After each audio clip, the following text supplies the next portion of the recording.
This is the time of the podcast where you become the host and I become the guest. Nice. The microphone is yours. So what questions do you have for me?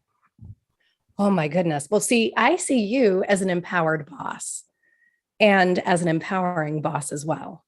How do you see you when it comes to the world of empowering? I think it's one of those things to where I think it's transparent, but I'm blind to it because again, everything I'm doing is essentially to help and motivate and grow.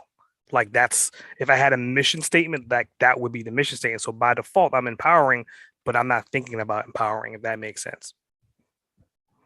Yes. How did you get started doing Boss Uncaged? So long story short, my original company, which is still in existence, is Cerebral 360, which was a media design marketing agency.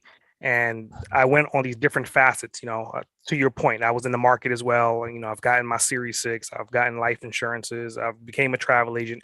I did all these different facets of business just because I didn't realize that I was both half creative and analytical at the same time. So when I went to school, I got my design degrees and then I got my web design and my multimedia degree. And I was like, oh, this is great.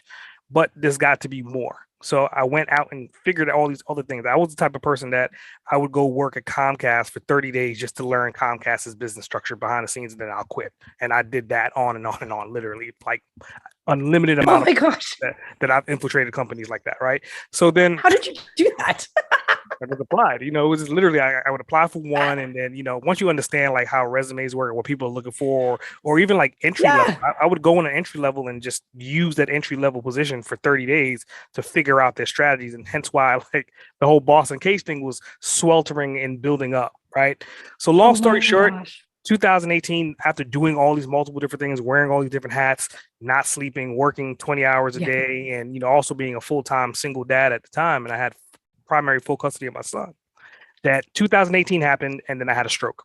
So that stroke was kind Oh of my God. with me doing all this stuff for so long to where my body and genetics just caught up to me. And so when I woke up in the hospital, I was like, shit, I know a lot of different things. I've done a lot of different things. Yes, I could have checked out right then and there and have been like, I've accomplished something, but I was like, I'm still here because I got something else to do. So I rebranded myself and went from Chanel to S.A Grant. From then until now, I've written Yep. 8 books, created the Boss Uncaged, created the Boss Uncaged podcast. And what I've done is took everything that I've learned from all the different places I've been and put them all my energy into one thing. So that's the big difference. Before I was diversified. Now all the diversification is streamlined into one funnel, which is Boss Uncaged. And the goal of it is to inspire, help, educate entrepreneurs and leave breadcrumbs behind for them. And also now leave behind a tangible legacy for like my family so they can hear my voice and my reasoning when I'm dead and gone 30, 60, 70 years from now. They'll be able to listen back to these videos and these audio clips to hear what I was doing and why I was doing it. That's going to benefit them down the road. So you're leaving a legacy not only for your family, but also for anybody who wants to start their own business. Right. People That's want incredible.